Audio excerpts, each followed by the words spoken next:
Type 2 diabetes is one of the most prevalent diseases within Australia. Poor walkability in suburbs affects the overall prevalence and incidence of type 2 diabetes. It has been documented that walking and physical activity decreases people's chances of developing type 2 diabetes. Using Oren, we were able to visualise the prevalence of type 2 diabetes across Victoria. Dandenong, which can be seen outlined in black, is within an area that has quite substantially high numbers of type 2 diabetes. Our chosen precedents to analyse are Dandenong, Victoria, Armidale, Victoria, and Florence in Italy. Dandenong is the suburb that we are choosing to develop and design based off our research and our urban analysis tools. Florence and Armidale are examples of good walkability. These will be used to benchmark how we can improve Dandenong's suburb and increase its walkability, decreasing its prevalence of diabetes. By comparing each area's grid systems, it can be seen that Dandenong has quite an unstructured grid, noting that the main grid lines are high vehicle traffic roads. Its internal breakdown of the grid is inconsistent and there are many dead ends. Armidale, on the other hand, has quite a structured grid, with all but the bottom road being inner suburban roads with low speed limits. The breakdown of these grid lines are more structured and have a finer grain. Florence has a radial grid network, with a grid radiating out to meet a service road. The central area has a very fine grid network, with the grid being about 65 metres in the city centre. Most streets have a very low speed limit, and there is a focus on pedestrian.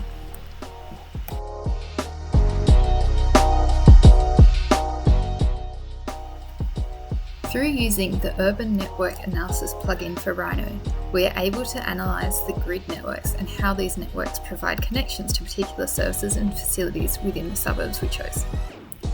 The analysis shows the addresses within each area and their proximity to the specified areas, with red being the closest and blue being far away.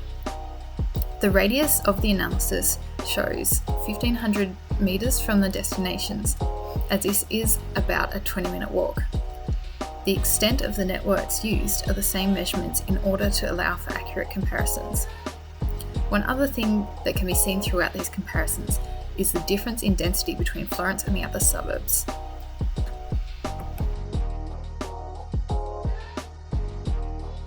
We analysed the weather conditions in Florence and Dandenong to see if this would have an impact on the prevalence of diabetes in these two areas.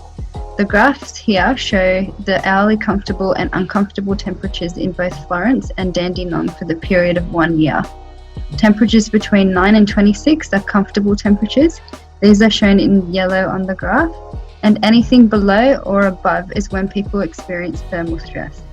As you can see, the Dandenong heat stress shown in red is a bit more scattered compared to Florence, where the heat stress is experienced in their summer period, midday to nighttime. Stress due to cold temperatures appear almost the same. This might be due to Melbourne's high winds making it feel as if it's colder than 9 degrees.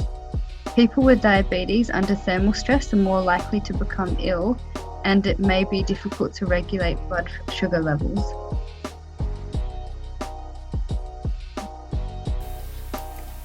The visibility graph analysis analyzes the quality of space based on visibility, red being the highest and blue being the lowest. As this is a 2D analysis, building heights and other possible obstructions are not put into consideration.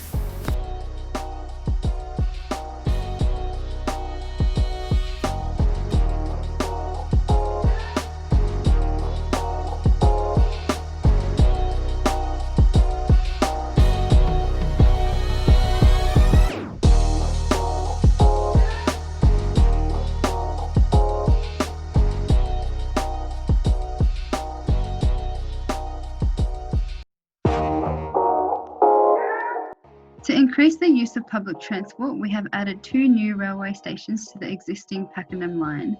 Additionally, we have elevated railway parade to increase connectivity. New MCT tracks have also been added at grade under the elevated road. This, along with a new train station and increased number of bus stops, ensure residents and workers are within a 10-minute radius to public transport.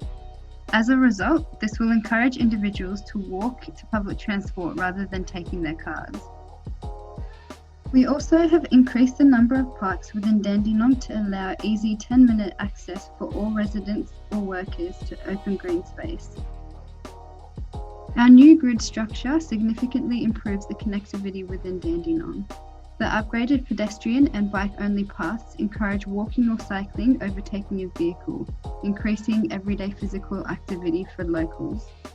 To allow for better integration, we have transformed some residential areas to mixed-use zones to ensure people are within a 10-minute walk to shops and facilities. Using the urban network analysis tool, we were able to visualise some of the results that these interventions had, more of which can be seen in our appendices. Another design intervention we had was to raise the Dandenong Highway that runs through the site. By creating pedestrian links across where the highway once was, we can see that there's an improvement in connectivity. When elevating the Dandenong Highway, you are increasing connections between the west and east sides of Dandenong. Now, the train stations and the different various zones around the site are much more connected, increasing walkability.